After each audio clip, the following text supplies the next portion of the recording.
Dios. Pero Él les ha dicho que en Jesucristo habita toda la plenitud de la deidad. Para luego, después tocamos algunos aspectos del misticismo, luego hablamos acerca del legalismo y todas estas cosas. Que a la verdad dice al final del capítulo 2 que tienen cierta reputación de que son buenas cosas, pero de que nada es provechoso. Para luego nosotros llegamos al capítulo 3. En donde en los primeros 2 capítulos eran básicamente de doctrina, de la cristología y todas estas cosas, para a partir del capítulo 3 y el capítulo 4 que vamos a estar viendo en unas semanas, ya estamos hablando acerca de manera práctica o la manera práctica de la carta, aspectos que tienen que ver con nuestra vida actual. Y el capítulo 3 dice en el versículo 1, si pues habéis resucitado con Cristo, buscad las cosas de arriba donde está Cristo sentado. Y ahí se va el apóstol guiando, tratando de ayudar a la iglesia de la manera en la que ellos deben de vivir. Luego llegamos al versículo 5 del capítulo 3 y él les dice, haced pues morir lo terrenal en vosotros. Y hablábamos acerca de 2 listas que el apóstol hace ahí, pero en medio de esas 2 listas nosotros veíamos una consecuencia. La primera lista decía, haced pues morir lo terrenal en vosotros, y empieza con fornicación, impureza, pasiones desordenadas, malos deseos y avaricia, que es idolatría, cosas por las cuales, y ahí está el interín, cosas por las cuales, ¿qué pasa? La ira de Dios viene sobre los hijos de desobediencia, pero también hay un bálsamo ahí entre ese interín que nosotros estamos diciendo. En el versículo 7 dice, en los cuales vosotros, ustedes ya no son parte de eso, en los cuales vosotros también anduvisteis en otro tiempo. Eso es cosa del pasado para ustedes. Pero ahora, y pasa a la segunda lista en el versículo 8, pero ahora dejad también vosotros todas estas cosas, y empieza la segunda lista, ira, enojo, malicia, blasfema, palabras deshonestas de vuestra boca, no mintáis los unos a los otros, habiéndoos despojado del viejo hombre con sus hechos y revestidos del nuevo hombre. Y esto revestido, mantengámoslo por favor en la mente, eso va a ser parte integral del sermón en esta tarde. Revestidos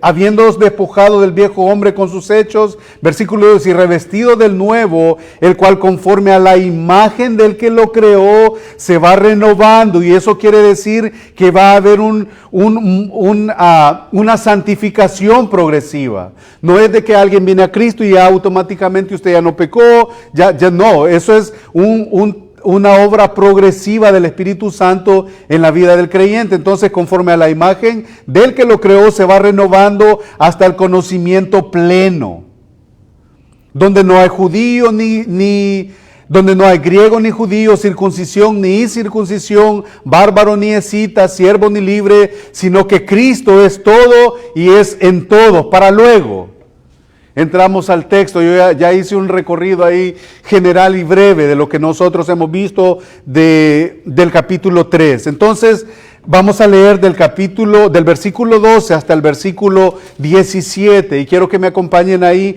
con su vista. Yo lo leo. Después de que él ya les dijo que se revistan, otra vez le vuelve a decir en el versículo 12. Vestíos pues como escogidos de Dios, santos y amados, de entrañable misericordia, de benignidad, de humildad, de mansedumbre, de paciencia, soportándoos unos a otros y perdonándoos unos a otros. Si alguno tuviere queja contra otro, de la manera que Cristo os perdonó, así también hacedlo vosotros.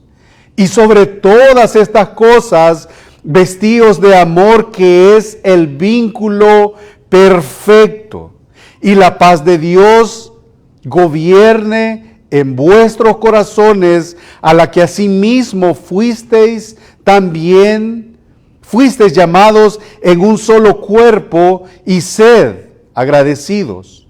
La palabra de Cristo more en abundancia en vosotros, enseñándoos y exhortándoos unos a otros en toda sabiduría, cantando con gracia en vuestros corazones al Señor con salmos e himnos y cánticos espirituales, y todo lo que hagáis, todo lo que hacéis, sea de palabra o de hecho, hacedlo todo en el nombre del Señor Jesús, dando gracias a Dios Padre por medio de Él. Que el Señor añada bendición a su palabra. Con mucha probabilidad, en más de una ocasión, cada uno de nosotros hemos escuchado aquel famoso refrán o aquel tan citado refrán, que el hábito no hace al monje. ¿Ya lo hemos escuchado o no? El hábito no hace al monje. La manera de vestirnos siempre representa una realidad en cada uno de nosotros.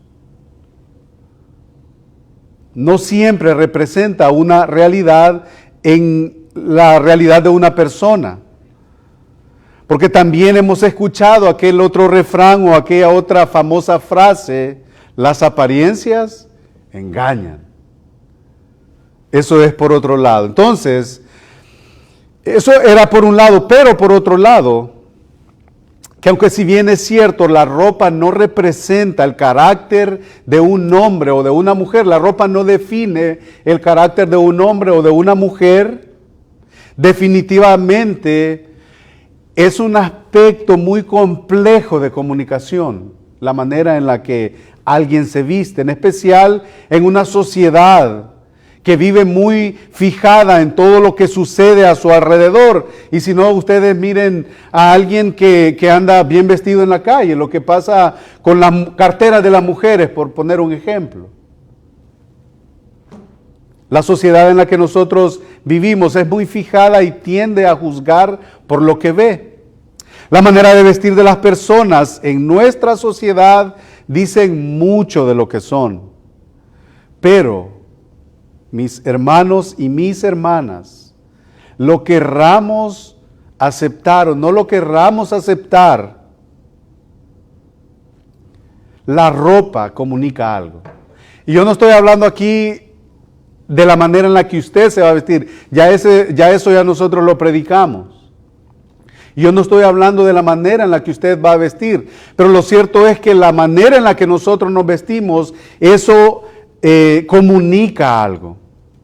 ¿No es cierto que a nosotros nos ha pasado que juzgamos a una persona por la manera en la que viste? Y si no, yo leía acerca de alguien en una comunidad de mucho dinero, lo vieron todo andrajoso, lo vieron ahí con sus chanclas todas despedazadas, llamaron a la policía y llegó la policía y le pusieron cargos porque andaba ahí revisando el ali de la propiedad, pero se dan cuenta al final que la persona era el dueño de la casa. Entonces, una vez más, la ropa, lo querramos aceptar o no, comunica algo. Y nuevamente la sociedad juzga por lo que ve y por eso precisamente es que existen los códigos de vestimenta.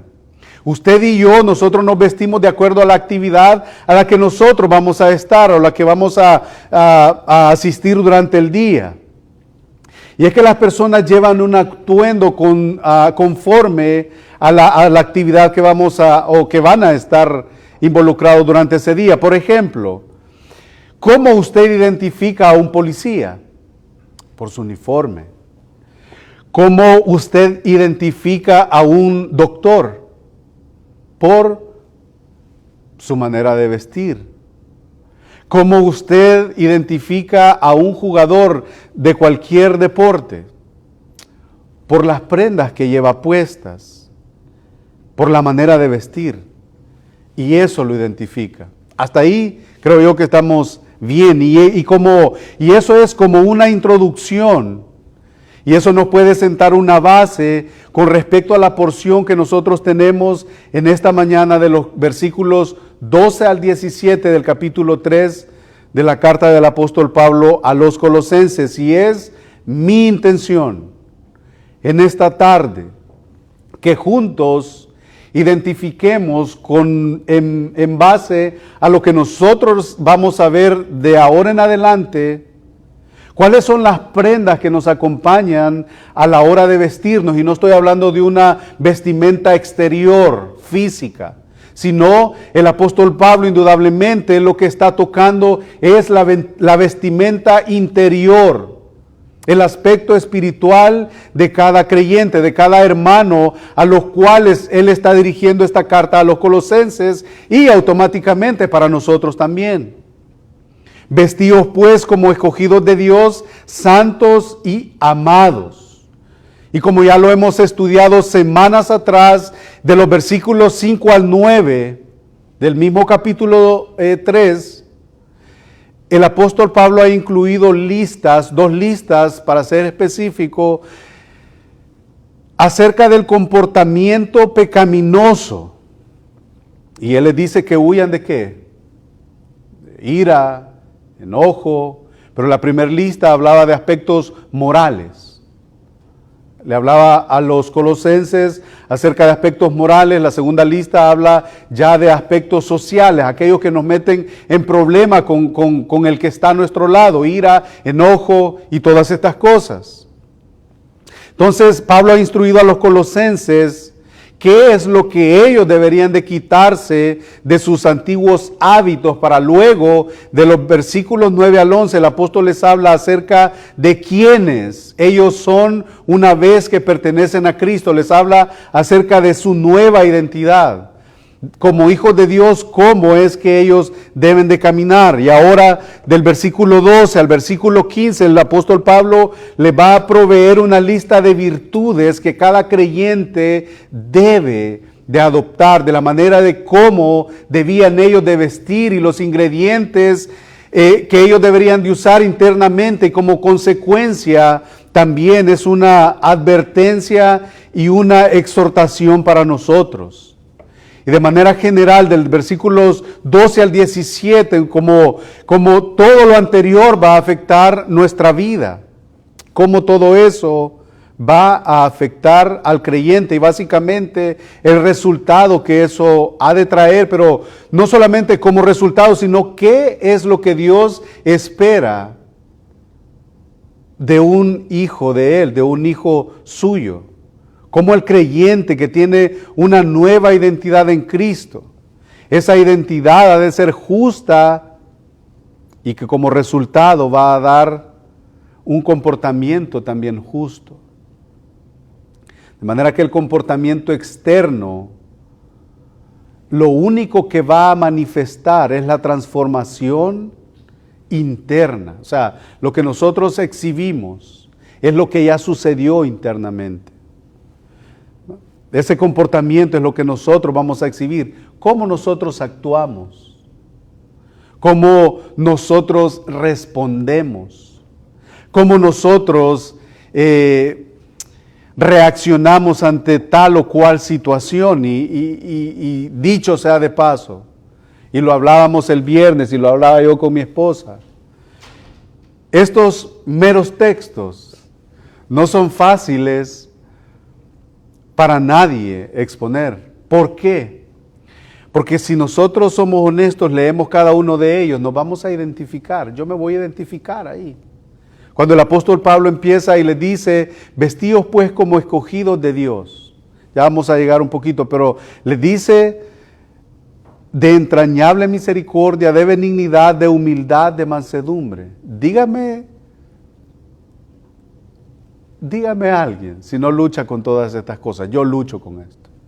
Sin embargo, es una realidad que nosotros tenemos que enfrentar esto. Si bien es cierto que hay una responsabilidad humana en la salvación, ninguno de nosotros se hace cristiano por elección propia. Y esa es la manera en la que el apóstol Pablo empieza la enseñanza del versículo 12. Vestíos pues Y eso de vestidos, ya nosotros anteriormente vimos que el apóstol les ha dicho despójense del viejo hombre, y ahora en el versículo 12, vestíos, pues, como escogidos de Dios, santos y amados. Lo que somos en Cristo solo es una respuesta a lo que Dios ya hizo previamente en nosotros. Ya lo que Dios hizo en nosotros, si nosotros venimos a Él, ya es una respuesta a lo que Él ya hizo por nosotros. Escogidos de Dios es una doctrina, la doctrina de la elección. Una doctrina muy discutida en nuestros días, la elección incondicional.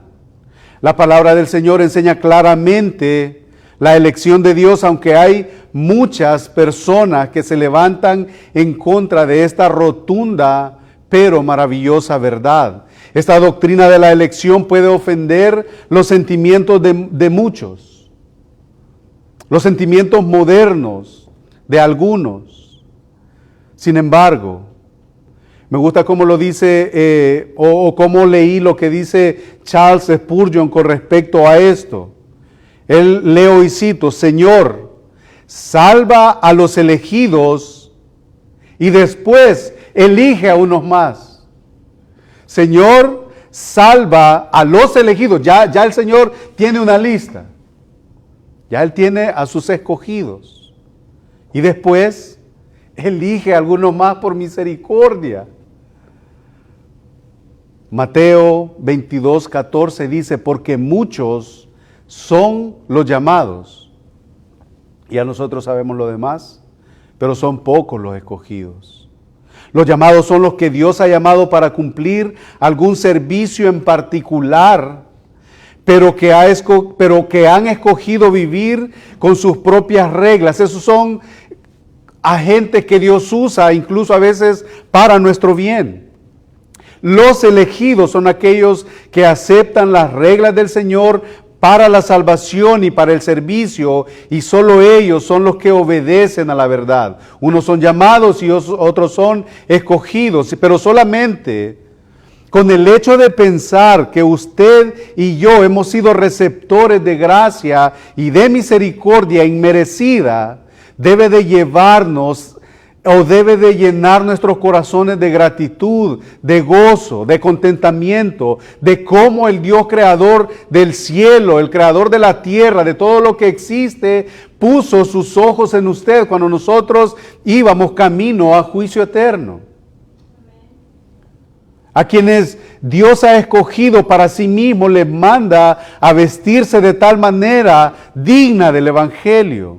De otro modo, afirmar ser salvo sin que eso afecte mi actuar, mi vestimenta interior, solamente pondría unos signos grandes de interrogación en el aire con respecto a mi salvación, con respecto a mi profesión. Por ejemplo, hablando acerca de la doctrina de la elección, solo para mencionar algunas citas, Efesios 1 del 4 al 5, yo lo leo: según nos escogió en Él antes de la fundación del mundo, para que fuésemos santos y sin mancha delante de Él, en amor, habiéndonos predestinado para ser adoptados hijos suyos, según el puro afecto de su voluntad. Entonces lo que nosotros estamos viendo ahí, vestidos pues como escogidos de Dios, santos y amados, y el hecho de estar aquí no es que nosotros hubiéramos querido estar acá, es que Él previamente ya hizo algo en nosotros, y en respuesta a eso es que usted y yo estamos en este lugar. Primera de Tesalonicenses 1:4 también dice con respecto a esta verdad: porque conocemos, hermanos amados de Dios, vuestra elección. Estos hermanos estaban preocupados que ellos estaban muriendo, y en Primera de Tesalonicenses 4 del 13 al 17, Él les dice de que no se preocupen, que hay el Señor viene por ellos en un abrir y cerrar de ojos, ellos van a ser levantados, por lo tanto no se llenen de temor. Segunda de Tesalonicenses 2:13 también dice, pero nosotros debemos dar siempre gracias a Dios con respecto a vosotros, hermanos amados por el Señor, de que de Dios os haya escogido desde el principio, otra vez ahí, para salvación. Yo escucho mucho a un personaje que pelea con esta doctrina. Pelea y llega a un punto en donde lo lleva a otro nivel, llega a comportarse como alguien que básicamente niega la verdad. Y está bien que no estemos de acuerdo hay dos aspectos que predominan en este tema de la elección. Hay unos que dicen de que usted puede venir cuando usted quiera, son los arminianos. Luego también dicen que el otro son los calvinistas, que usted pues es salvo por pura gracia de Dios, y lo vemos claramente, Efesios 2:8 es otra cita. Y esta persona trata incluso de herejes a aquellos que creen en esta doctrina. Yo creo que se lleva a otro nivel. Otra cita también, segunda de Timoteo 1:9, quien nos salvó y llamó con llamamiento santo, no conforme a nuestras obras, sino según el propósito suyo y la gracia que nos fue dada en Cristo Jesús antes de los tiempos de los siglos. Yo creo que nosotros no podríamos tener, yo he citado 3, 4 textos en donde nosotros no podemos argumentar en contra de Dios con respecto a esta verdad, que hemos sido, que nos han llamado y que nos vistamos como escogidos de Dios, santos y amados, como escogidos de Dios.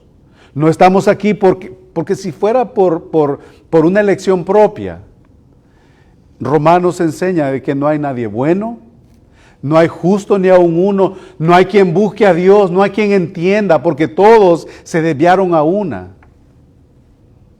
Entonces, por esa causa entonces somos santos y amados, porque el Señor nos escogió, separados, apartados, y una muestra inequívoca que nos muestra la soberanía de Dios en la salvación de los hombres, la tenemos en aquel acontecimiento tan conocido. ¿Se recuerdan de Jacob y Esaú? Romanos 9:13, como está escrito, a Jacob amé, mas a Esaú aborrecí. Esas no son las palabras de Pablo, esas no son las palabras de Tomás, no son las palabras de ninguno de nosotros, son las palabras de Dios. Y él dice, mas está escrito, a Jacob amé, mas a Esaú aborrecí. ¿Qué pues diremos? ¿Que hay injusticia en Dios? Y el apóstol contesta ahí mismo, en ninguna manera. No hay injusticia. Pues a Moisés dice, tendré misericordia del que yo tenga misericordia y me compadeceré del que yo me compadeceré. Así que no depende del que corre ni del que quiere, sino de Dios que tiene misericordia. ¿Se dan cuenta? No depende. Nosotros pudiéramos conocer a alguien que llora. Obviamente las puertas de la salvación van a estar abiertas para todo el mundo, como la Escritura también lo enseña. Pero no es cierto que nosotros hemos sido testigos de que no es como nosotros empezamos con aquella gran algarabía, venimos al Señor y después de un tiempo, todo lo que pasó, todo ese amor y toda ese deseo que nosotros teníamos por el Señor iba decayendo. Y pueden pasar dos cosas. Una, hay un enfriamiento, lo cual puede pasar en cualquiera de nosotros. Pero también hay otro aspecto que lo enseña Hebreos 6. Y si usted quiere leer acerca de eso, cuando llegue a su casa lo puede leer. En donde nosotros no podemos crucificar 2 veces al Señor por causa de nuestro pecado. O somos salvos o no somos salvos. El punto es permanecer en Él. Luego en el 17 de Romanos también sigue diciendo, porque la Escritura dice de Faraón, para esto mismo te he levantado para mostrar en ti mi poder y para que mi nombre sea anunciado por toda la tierra, de manera que de quien quiere tiene misericordia y al que quiere endurecer, endurece. ¿Qué vamos a decir nosotros ante esto? Pero dirás pues, ¿por qué pues sin culpa? Versículo 19, ¿por qué pues sin culpa? Porque ¿quién ha resistido a su voluntad? Y aquí hay una amonestación en el 20, más antes, oh hombre, si preguntas si eres salvo, ¿por qué Dios salva a unos y por qué no salva a otros? Está ahí una pregunta para aquellos. Más antes, oh hombre, ¿quién eres tú para que alterques con Dios? Dirá el vaso de barro al que lo formó, ¿por qué me has hecho así? ¿O qué? Si Dios, queriendo mostrar su ira y hacer notorio su poder, soportó con mucha paciencia los vasos de ira preparados para destrucción. Entonces, mi punto con hacer resaltar esto era la elección de Dios. Y con esto yo no voy a ir a pelear con un hermano que no crea en esto, porque muchas veces esto lleva a contender con respecto a la fe, esta doctrina de la elección, y estoy haciendo mucho énfasis, pero lo último para mencionar de esto es que, hermano, usted puede ser calvinista, puede ser arminiano, puede venir a Cristo como quiera. Si usted cree en que Jesucristo es la segunda persona de la Trinidad, es que Él se encarnó, que Él fue a la cruz, que Él murió crucificado, que resucitó y que ahora está a la diestra de Dios. Hermanos, ese es el Evangelio. No vamos a buscar otra cosa. Y si usted cree eso, crea la doctrina que quiera, calvinista, arminiano, si usted cree eso y hay fruto digno de arrepentimiento, hermano, usted es hermano, usted es hijo de Dios. No vamos a pelear con eso. Entonces, continuando, vestidos pues como escogidos de Dios, santos y amados, porque aquí está otra cosa, regresando un poquito a eso. ¿De qué me sirve a mí creer en el calvinismo si yo voy a vivir con el infierno en mi corazón? ¿O de qué me sirve a mí creer en el arminianismo si también voy a vivir de una manera que no glorifica a Dios? Entonces, no importa qué es lo que usted crea, cree que Dios es uno, bien hace. Los demonios también creen y ellos tiemblan. Entonces, nosotros estamos temblando ante ese Dios. Vestío significa vestirse o cubrirse. Pablo se refiere a las vestiduras de una nueva criatura. Despójense del viejo hombre, despójense del viejo ropaje con el cual ustedes estaban habituados. Entrañable, el segundo aspecto que menciona ahí, entrañable. Y esto literalmente quiere decir algo que viene desde adentro, donde residen, donde habitan las entrañas. Algo que habla de los intestinos, del corazón. Ese es en el lenguaje original, eso es lo que significa de entrañable, las entrañas. De ahí provienen todo, donde habita todo tipo de sentimientos. Emociones, literalmente las partes internas del cuerpo, la misericordia, el tercer punto que menciona el apóstol Pablo en el versículo 12. Vestidos pues como escogidos de Dios, santos y amados, de entrañable misericordia. Ya dijimos entrañable, ahora pasamos a la misericordia. Y esta misericordia tiene que ver mucho con la piedad, con la simpatía, con la compasión con la que nosotros miramos a aquel o nos importa más por naturaleza, por algo natural. Nosotros siempre vemos por nosotros mismos primero, ¿no es cierto? La familia. Yo nunca lo he hecho y nunca he visto a alguien hacerlo, que primero, después del fin de semana de trabajo, va al súper y provee primero para otra gente. No, primero es para nosotros. Pero eso no nos limita a que nosotros seamos misericordiosos para poder vestirnos de eso. El diccionario con respecto a la misericordia dice que es una cualidad y acción de la naturaleza misma de Dios. Y al juntar estos elementos, vestíos, entrañable y misericordia, eso prácticamente al juntar estos tres elementos que Pablo menciona, podemos sacar un resumen, podemos concluir con un solo párrafo que es: vístanse con una compasión profunda. Eso sería básicamente uniendo estos tres aspectos. En Lucas 6:36, palabra de nuestro Señor Jesucristo dice: sed pues misericordiosos como vuestro Padre es misericordioso. Santiago 5:11, aquí tenemos: por bienaventurados a los que sufren. Habéis oído de la paciencia de Job y habéis visto el fin del Señor, que el Señor es muy misericordioso, y no solamente misericordioso, también es compasivo.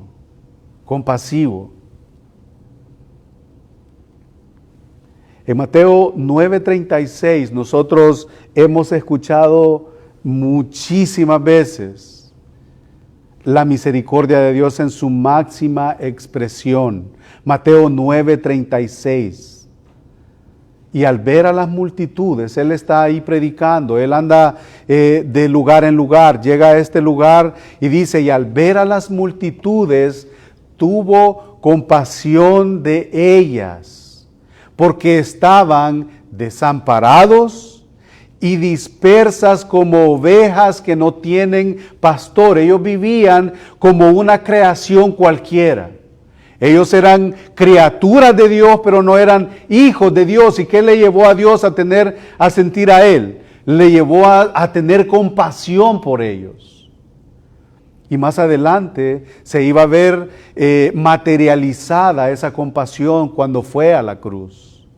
La misericordia entonces debe de ser una cualidad de cada creyente, y el sufrimiento no debe de ser algo ajeno para nosotros. El sufrimiento de otros no debe de ser ajeno a nosotros, y no podemos mostrarnos indiferentes con el dolor y con el padecimiento ajeno. Y eso es básicamente lo que encierra la misericordia. ¿Se recuerdan cuáles son los primeros dos grandes mandamientos? Amarás al Señor tu Dios con todo tu corazón, con toda tu mente, con toda tu alma y con todas tus fuerzas. Ese es el primero, porque sin ese no podemos hacer el segundo.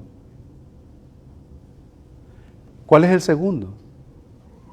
Ama a tu prójimo como a ti mismo. Entonces, yo puedo estar aquí viviéndome, usted puede estar sentado, o aquellos que van a sus iglesias pudieran estar sentados y pueden vivir, amanecer ahí, anochecer ahí, pero si no son movidos a misericordia, su religión pasa a ser vana.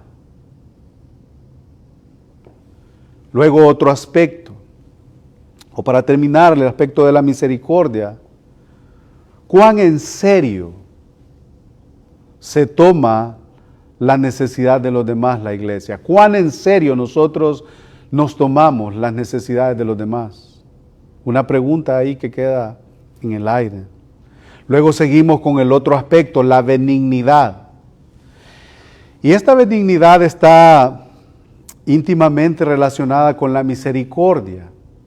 Este es otro aspecto de la vestimenta interior del creyente. El término original que hace referencia a la gracia que penetra todo el ser de una persona y que suaviza cualquier dureza interior. Eso es la benignidad. Cuando la gente se refiere a una persona por todas sus cualidades, que es muy dadivosa, que es muy compasiva, ¿qué es lo que la gente dice? Oh, esa es una buena persona.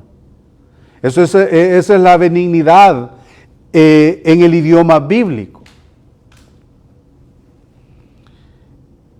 Y tenemos que ser honestos, muchas veces cuesta ser benigno. Y es lo que el apóstol Pablo está exhortando y nos está animando a nosotros también a poder vestirnos de todas estas cosas. Y como dije al principio, no estamos hablando de una vestimenta externa. No estamos hablando de eso, estamos hablando de aquellos aspectos que exhibimos como creyentes, que exhibimos como cristianos. El Señor una vez, y una vez más, el ejemplo supremo y perfecto de estas cosas es nuestro Señor Jesucristo, lleno de toda gracia, lleno de toda bondad. Él mismo usó un término similar en Mateo 11 del 28 al 30, venid a mí todos los que estéis trabajados y cargados, y yo os haré descansar. Llevad mi yugo sobre vosotros y aprended de mí, que soy manso y humilde de corazón, y hallaréis descanso para vuestras almas, porque mi yugo es fácil y ligera es mi carga. Alguien que exhibe benignidad entonces es aquel samaritano. ¿Se recuerdan de esta porción? En Mateo 11. En Mateo 11.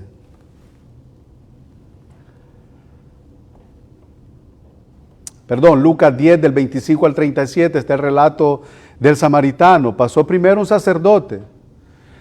Él iba a una ciudad, hay una persona ahí. Él va a una ciudad. Le salen los ladrones, lo asaltan, lo golpean y lo dejan ahí. Eso es lo que dice la Biblia, lo dejan medio muerto. El Señor poniéndole un ejemplo a los fariseos que le estaban preguntando acerca de esto. Y él dice que primero pasó un sacerdote, y el sacerdote, ¿qué es lo que hace en el templo? Bueno, en el tiempo bíblico, ¿qué era lo que hacía? Se paraba en la sinagoga, amanecía y anochecía ahí con su sabbat y todas estas cosas, pero pasó de largo. Luego menciona el Señor a un levita, pasó un levita, y pasó el levita ahí, y el levita también hizo caso omiso del sangriento y se fue de largo. Pero pasó otro tercer personaje, pasó un samaritano. ¿Y qué pasaba con los samaritanos? Ellos no se podían ver con los judíos, no tenían relación. Tenían que, incluso dicen de que para que el samaritano ir a otra región, él no podía cruzar ahí el lugar, Jerusalén, él tenía que rodear para no pasar por ahí. Tal era pues el conflicto que se tenía. Pero pasa un samaritano y él ve al apedreado ahí, al golpeado, lo recoge, lo lleva a un mesón y todavía le dice, aquí está tanto, y si dale de comer, cúralo y todo eso, si algo te debo, yo te lo pago cuando regrese. El samaritano, para enseñarles acerca de estas cosas. Luego pasamos al siguiente aspecto, la humildad. Y ahí ya como que yo me dan ganas de bajarme y sentarme. La humildad. La humildad.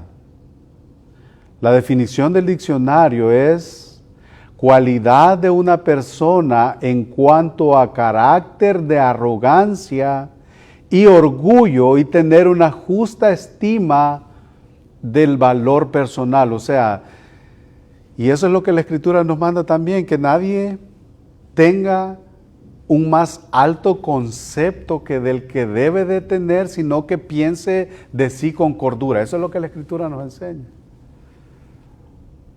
La falta de humildad envenena las relaciones. La falta de humildad envenena las relaciones y lo hace ¿a dónde? Lo hace en las iglesias, lo hace en los trabajos, lo hace en los hogares, lo hace en las familias. ¿Dónde? Qué bonito es cuando alguien le está ofendiendo a alguien, y ese alguien, yo no voy a poner por ejemplo, si alguien está ofendiendo a otro alguien y ese alguien no dice nada. Y Proverbios dice, la blanda respuesta, o sea, no respondas, aplaca la ira. Pero la respuesta áspera, o sea, la falta de humildad, hace subir el furor. Qué difícil es la humildad. Y la humildad caracteriza a Jesucristo mismo. Eso es un aspecto de Él, un aspecto que proviene de Él. Llevad mi yugo sobre vosotros y aprended de mí, dice Él, que soy manso, que soy humilde de corazón. ¿Y cuál es el resultado de este aspecto que Pablo nos está exhortando a que nos vistamos? Eso trae como consecuencia descanso para vuestras almas. Veía un video acerca era un partido de fútbol y alguien le golpeó a otro, le hizo una falta ahí y el que cayó se levantó y se levantó bien enfurecido y el muchacho que lo había botado, él solo se quedó así como quien dice, o sea, no pasó nada.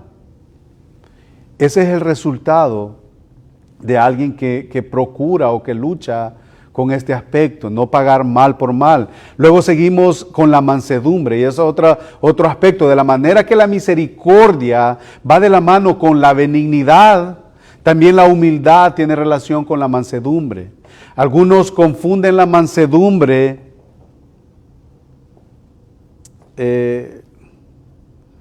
con otras cosas. La mansedumbre no significa tener una voz así como que no hago daño, no es una piedad fingida. La mansedumbre, todas estas cosas, no es una piedad fingida. No es sentarse allá en una esquinita para que la gente se le quede viendo y pobrecito el hermano, que humilde. Eso no es humildad. Incluso a veces alguien ha definido que la humildad es: hable de usted lo menos que pueda. Es poder bajo control. Eso es la humildad, poder bajo control. Yo sé que puedo tener alguna influencia, pero esa influencia mejor no la uso. Es poder bajo control, la mansedumbre, que va de la mano con la humildad.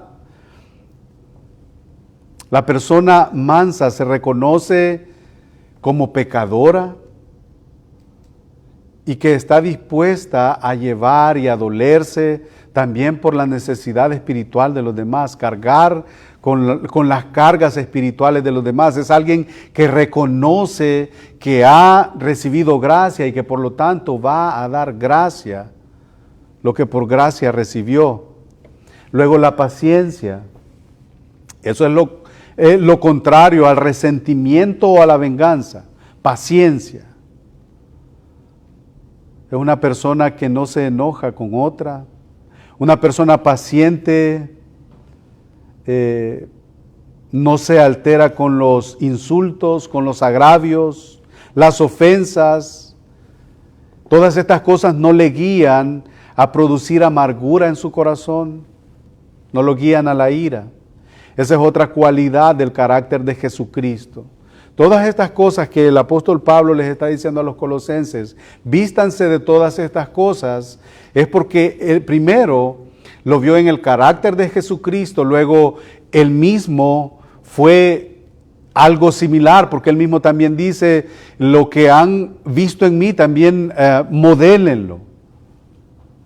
Segunda de Pedro 3:15, y tened entendido que la paciencia de nuestro Señor es para salvación, como también nuestro amado hermano Pablo, según la sabiduría que le ha sido dada, os ha escrito. Segunda de Pedro 3:15. Ahí mismo otra muestra de su paciencia, segunda de Pedro 3:9. El Señor no retarda su promesa, según algunos la tienen por tardanza, sino que es paciente para con todos, no queriendo que ninguno perezca, sino que todos procedan al arrepentimiento. Todas estas prendas, hermanos, con las que hemos de vestirnos, deben de ser asistidas, obviamente, y únicamente por el Espíritu Santo. De hecho, es de eso que Pablo le habla a los Gálatas en 5 del 22 al 26 acerca del fruto del Espíritu, ¿no es cierto? Mas el fruto del Espíritu, ¿qué es? Amor, gozo, paz, paciencia, benignidad, bondad, fe, mansedumbre, templanza. Contra tales cosas no hay ley. Esa es la enseñanza de Gálatas 5 del 22 al 26. Dice después el 25, si vivimos por el Espíritu, andemos también por el Espíritu. No os hagamos vanagloriosos, irritándoos unos a otros y envidiándoos unos a otros. Esa es la enseñanza, ese es el extracto que nosotros podemos sacar de esta porción que nosotros estamos viendo en esta tarde. Y eso nos guía al siguiente versículo: vestirnos ya de todas estas cosas. Vestidos pues como escogidos de Dios, santos y amados, de entrañable misericordia, de benignidad, de humildad, de mansedumbre, de paciencia. Y ahí está, con ese pasamos al siguiente versículo. Soportándoos unos a otros. Y eso de soportar, como que no lo conocemos mucho. Soportándoos unos a otros y perdonándoos unos a otros. Si alguno tuviere queja contra otro, y ahí está el motivo por el cual nosotros tenemos que extender perdón y extender misericordia. De la manera que Cristo os perdonó, así también hacedlo vosotros mismos. Y Él les menciona, yo ya les mencioné al principio cuál era mi intención para nosotros en esta tarde. Para ir concluyendo, vayamos a la aplicación.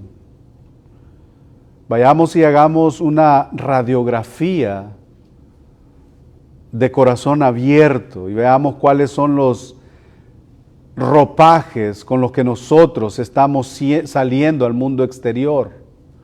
¿Cuál es la vestimenta con la que nosotros caminamos dentro de nuestras cuatro paredes en la casa? ¿Cuáles son esas vestimentas o esos ropajes con los que nosotros caminamos dentro de estas cuatro paredes que nosotros le llamamos iglesia? Y obviamente no vamos a exponernos aquí cada uno de nosotros. No vamos a hacer eso.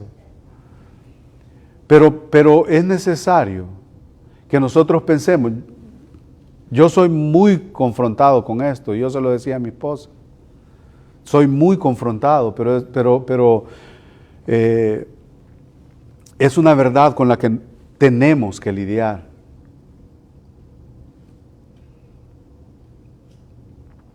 La invitación que el Señor nos hace a través de esta maravillosa carta a los romanos es: vístanse de todas esas cualidades que se vistió el mismo Jesucristo cuando no estimó ser igual a Dios, sino que se humilló hasta lo sumo, tomando forma de siervo, llegando a la muerte y muerte de cruz. Esos son los aspectos, y nuestra oración siempre ha sido: queremos que tu carácter sea formado en nosotros. ¿Quieres saber cuál es el carácter de Él? Nosotros lo acabamos de ver ahí. Benignidad, misericordioso, humilde, paciente. Que el Señor nos ayude. Que el Señor nos ayude a poder luchar en contra de esta cosa. Que es una batalla que nosotros tenemos. Luego llegamos al versículo 14. Y sobre todas estas cosas, sobre todas esas cosas que ya mencionamos en el 12 y en el 13, sobre todas estas cosas, eso hace conexión con los versículos anteriores. Sobre todas estas cosas, las que ya se dijeron, vestidos de amor, que es el vínculo perfecto. Para continuar con la misma idea de ponerse una vestidura. Y esa es una ilustración obviamente muy adecuada, la que el apóstol ha escrito. La misma idea de ponerse una vestidura, el cinturón, la cuerda que ajusta todas estas cosas que se han mencionado anteriormente, la cualidad que van a permitir que todas esas prendas cobren vida en nosotros, va a ser el amor. Jamás vamos a poder disfrutar de una sana y verdadera comunión con Dios a través de la falta de la misericordia, a través de la benignidad, a través de la humildad, de la mansedumbre, de la paciencia, como también perdonándonos y soportándonos los unos a los otros, sin que el amor exista en nosotros. Y para terminar, Primera de Juan 4:8 dice, el que no ama no ha conocido a Dios, porque Dios es amor. Habiendo dicho todo esto, hermanos, vayamos a nuestro interior. Hay una conciencia que nos habilita o que nos aprueba, pero también hay una conciencia que nos acusa. Vayamos ahí y pidámosle a Dios que si hay áreas que hay áreas que no soy capaz de ver por mi propio pecado. Y ciertamente todos las hemos de tener. Vayamos ahí y pidámosle misericordia, gracia al Señor y que nos ayude a ver todas estas cosas. ¿Para qué? Para que podamos ser revestidos de todo esto. Amén. Vamos a orar. Padre nuestro que estás en el cielo, te damos las gracias una vez más.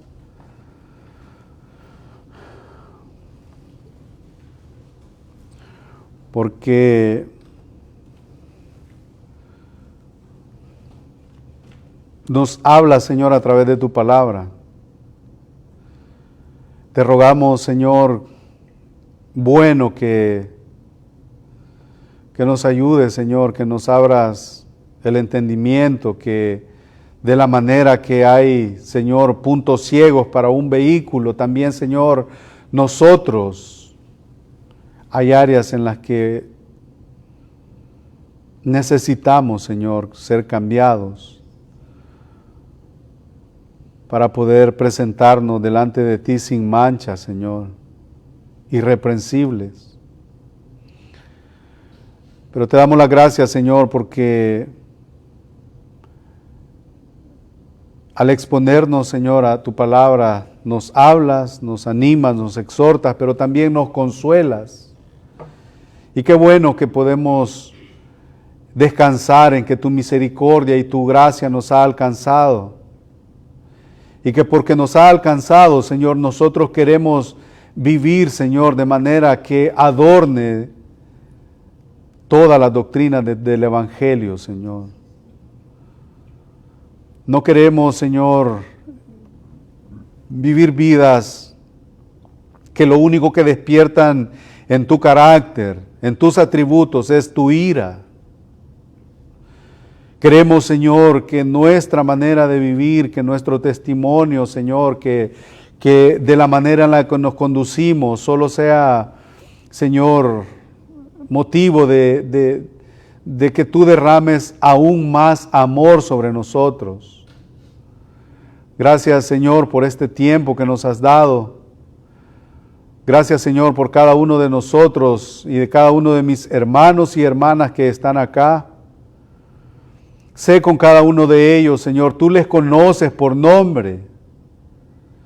Señor, cuando tú ibas a la cruz, como dijo un predicador, en un lado tú llevabas la cruz y en el otro lado llevabas el libro de la vida en el que iban anotados todos aquellos que habían sido ordenados para vida eterna.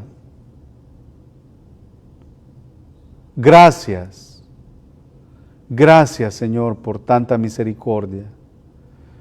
Oramos, Señor, todas estas cosas no porque haya mérito alguno en nosotros, sino que oramos por los méritos de aquel que vino, murió y resucitó y que un día volverá por nosotros.